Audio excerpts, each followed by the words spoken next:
My name is George Mochama, ama kwa jina zingine naitwa Mochama wa HIV. I coordinate HIV program in Laikipia County. So for now, I want to report that as Laikipia, we are estimated to be having 11,552 people living with HIV in Laikipia. Out of that number, we've been able to identify close to 10,000 of them, and they are currently receiving treatment in various facilities within Laikipia County. We have close to 390 mothers who are HIV positive and who are either breastfeeding or who are pregnant. Why it's so special for these mothers is because without intervention, they have 60% chances of infecting their children. But with intervention, these chances can be reduced to near zero. That's why we are here today to celebrate a portion of them who have undergone, 70 mothers are here today, who have undergone a process of following up their clinics, taking their medication. The infection slightly higher for women, around 53%, and around 47% for men.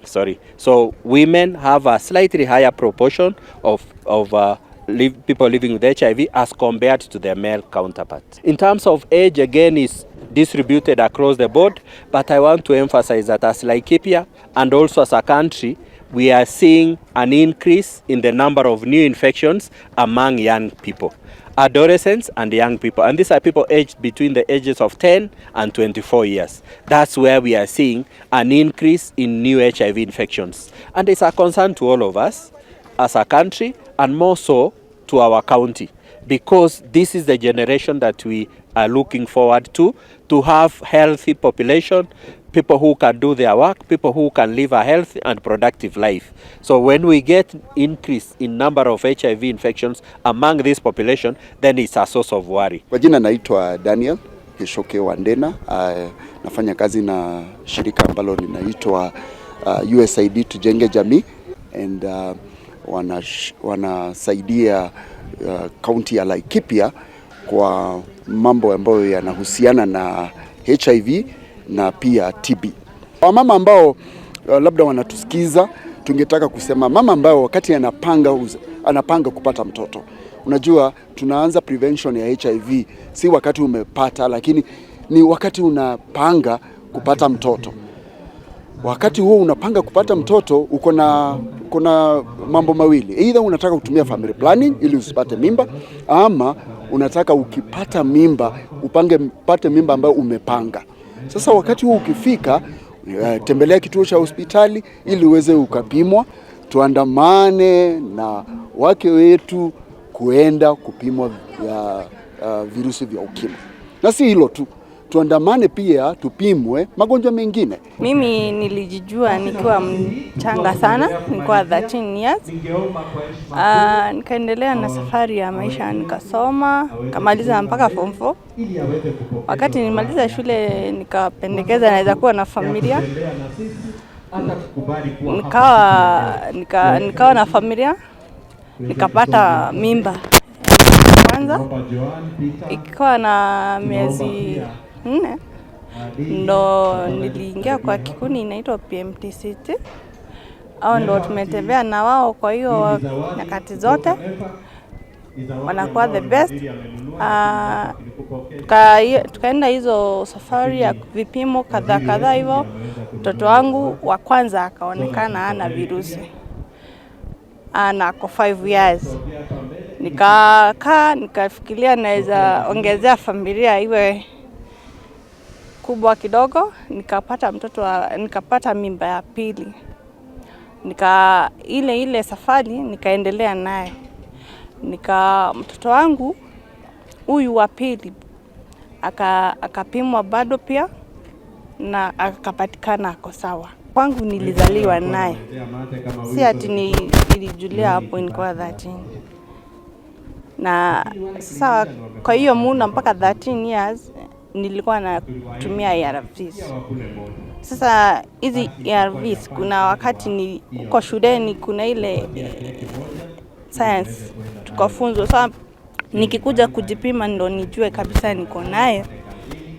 Nilikuwa nishajua kiini cha hizi dawa ni gani. Sasa mimi kunishtua sana. Although kuna hiyo fear ati naweza pata mtoto awe kama mimi. Lakini through guidance and counseling watoto wangu wako sawa. We have analyzed our data, and what we've seen is that 5 wards among 15 wards in this county contribute almost 70% of the HIV burden in Laikipia. These wards include those wards in urban areas that harbor the urban centers: Iwamiti, Marmanet ward, Nanyuki ward, I think Githiga ward, and Thingido ward.